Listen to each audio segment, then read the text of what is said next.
Imagine being 32 years old. What have you achieved in your life so far? Now, imagine that by this exact age, you have crushed the greatest superpower on Earth, built an empire stretching across 3 continents, never lost a single battle, and been declared a living god by ancient priests.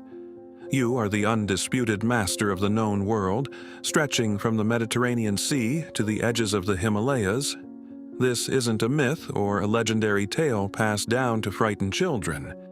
This was the breathtaking reality of a single human being, a man whose name would echo through eternity as the ultimate standard of greatness.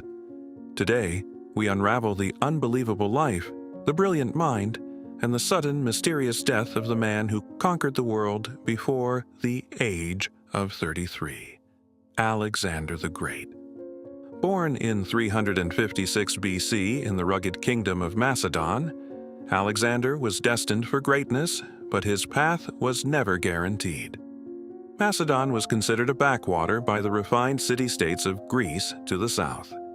Yet his father, King Philip II, was a military genius who transformed the Macedonian army into the most terrifying fighting force in the ancient world.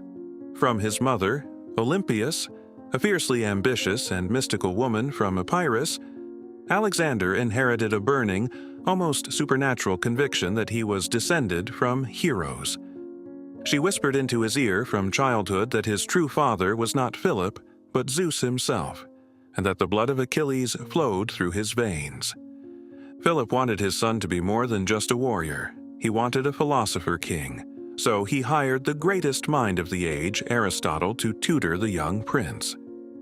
Under Aristotle's guidance, Alexander learned medicine, philosophy, morals, religion, logic, and art. He slept with a copy of Homer's Iliad under his pillow, dreaming of mirroring the epic feats of antiquity. But Alexander was not just a scholar. When he was only 10 years old, a massive, wild horse was brought to his father. The beast was so vicious that no one could tame it, and Philip ordered it taken away. But Alexander noticed something no one else had. The horse was terrified of its own shadow. He gently turned the horse to face the sun, stroked its mane, and leapt onto its back, riding it flawlessly. Philip, weeping with pride, kissed his son and told him that Macedon was too small for him. He would have to find a kingdom big enough for his ambitions. That horse was Bucephalus, who would ride into battle with Alexander to the very ends of the earth. When Alexander was 20, his world shattered. King Philip was assassinated by one of his own bodyguards during a wedding celebration. The kingdom was plunged into chaos. Rebellions sparked across Greece and the northern borders, and rivals within the court sought to claim the throne. But Alexander struck with the speed and ruthlessness of a seasoned predator. He eliminated his rivals, marched his army south, and razed the rebellious city of Thebes to the ground, enslaving its survivors. The message was unmistakable. The boy king was not to be tested. With Greece secured, Alexander turned his gaze east toward the ultimate prize, the sprawling, unimaginably wealthy Persian Empire. Persia was the superpower of the ancient world, an empire so vast that its ruler, King Darius III, could summon an army of millions. To attack Persia seemed like madness. Alexander crossed the Hellespont into Asia with barely 40,000 men. He threw his spear into the Asian soil, declaring it a gift from the gods. The psychological warfare had begun. At the river Granicus, he faced the first Persian army.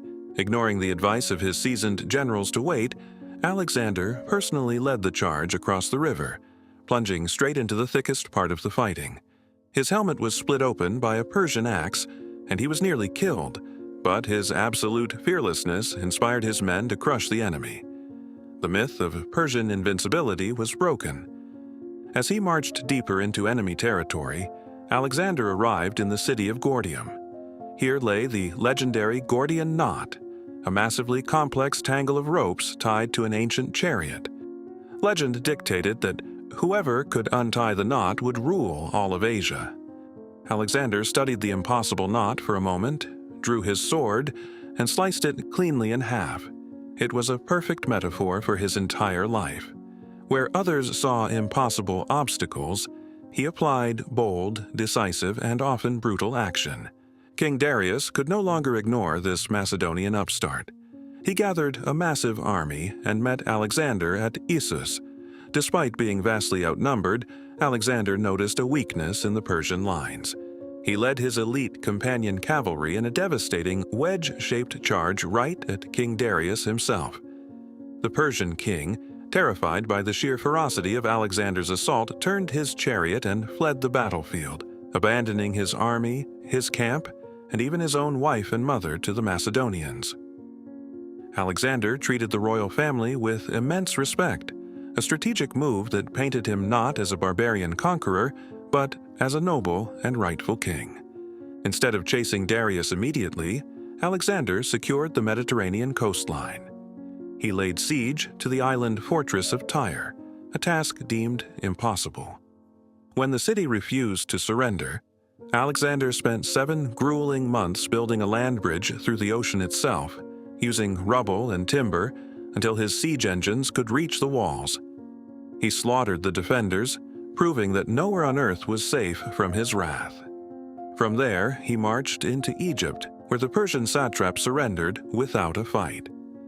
The Egyptians, despising Persian rule, welcomed Alexander as a liberator. The priests at the Oracle of Siwa confirmed what his mother had always told him. He was the son of a god. While in Egypt, he founded a new city, Alexandria, which would soon become the intellectual and cultural capital of the ancient world. But Darius was still out there. The final showdown took place on the dusty plains of Gaugamela. Darius had amassed an army so large it defied counting, complete with scythed chariots and war elephants. He had even leveled the battlefield to give his forces the ultimate advantage. But Alexander's tactical genius shone brighter than ever. He stretched his lines, pulling the Persian cavalry away from the center, creating a massive gap. Once again, Alexander led the charge directly into the heart of the Persian line. And once again, Darius broke and fled. The Persian Empire, which had stood for over 2 centuries, collapsed in a single afternoon. Alexander marched triumphantly into Babylon, Susa, and Persepolis, seizing unimaginable treasures. He burned the great palace of Persepolis to the ground, a fiery vengeance for the Persian invasion of Greece 150 years earlier. With Darius later found murdered by his own generals, Alexander was now the undisputed king of Asia. But it was not enough. The map of the known world stretched further east, into the mythical, uncharted lands of India. Alexander's thirst for glory, his pothos, a Greek word meaning a restless longing for the unattainable, drove him onward. He wanted to reach the great Eastern Ocean, the very edge of the world. The campaign in India pushed him and his men to their absolute limits. At the Battle of the Hydaspes, they faced King Porus, an imposing monarch fielding an army equipped with hundreds of armored war elephants. The terrifying beasts trampled Macedonian soldiers, causing mass panic. Yet, fighting through torrential monsoon rains, Alexander's tactical brilliance prevailed. He outflanked the elephants, causing them to stampede back into the Indian lines. He defeated Porus, but admiring the Indian king's immense courage, gave him his kingdom back as a vassal. Alexander was ready to push deeper into India, but his men were broken. They had been marching and fighting for 8 exhausting years. They had crossed deserts, scaled mountains, and fought across 3 continents. Their clothes were rotted, their armor battered, and their spirits exhausted. At the banks of the Beas River, the invincible Macedonian army finally did what no enemy could ever make them do. They stopped. They refused to go any further. Alexander was furious. He locked himself in his tent, sulking like an angry god, waiting for them to change their minds. But the silence remained. Defeated not by swords, but by the weary hearts of his own brothers in arms, he finally agreed to turn back. The journey home was a nightmare. Alexander led part of his army through the unforgiving Gedrosian Desert. Thousands died of thirst, heat, and starvation. According to legend, when a soldier brought Alexander a helmet filled with the only water they could find, Alexander poured it into the sand, declaring that he would not drink if his men could not. It was a gesture of profound solidarity, binding the survivors to him even more fiercely. Returning to Babylon, Alexander began drawing up plans that were even more staggering. He wanted to conquer the Arabian Peninsula, build a fleet to explore the Caspian Sea, and perhaps even turn west toward Rome and Carthage. He aimed to merge the Greek and Persian cultures, creating a unified, global empire.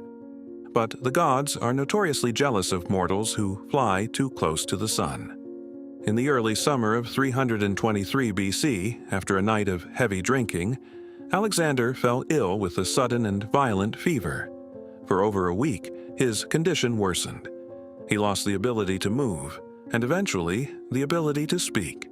His generals, desperate and terrified, gathered around his deathbed. They leaned in close and asked him the question that would seal the fate of the world. "To whom do you leave your empire?"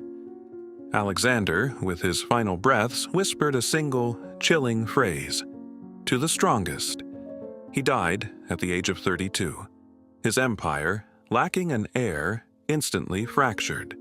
His generals tore it apart in a series of brutal, decades-long civil wars, carving out their own kingdoms in Egypt, Asia, and Greece. The unified world Alexander envisioned died with him in that sweltering room in Babylon. But his legacy had already achieved immortality. He spread Greek culture, language, and thought across the globe, laying the foundations for the Hellenistic Age, which would ultimately shape the Roman Empire and the modern world. He proved what a single, fiercely driven human being could accomplish. He conquered the world before he even had time to grow old, leaving behind a legend so massive that for thousands of years, every king, emperor, and general has looked at the map of the world and wondered, how do I compare to Alexander?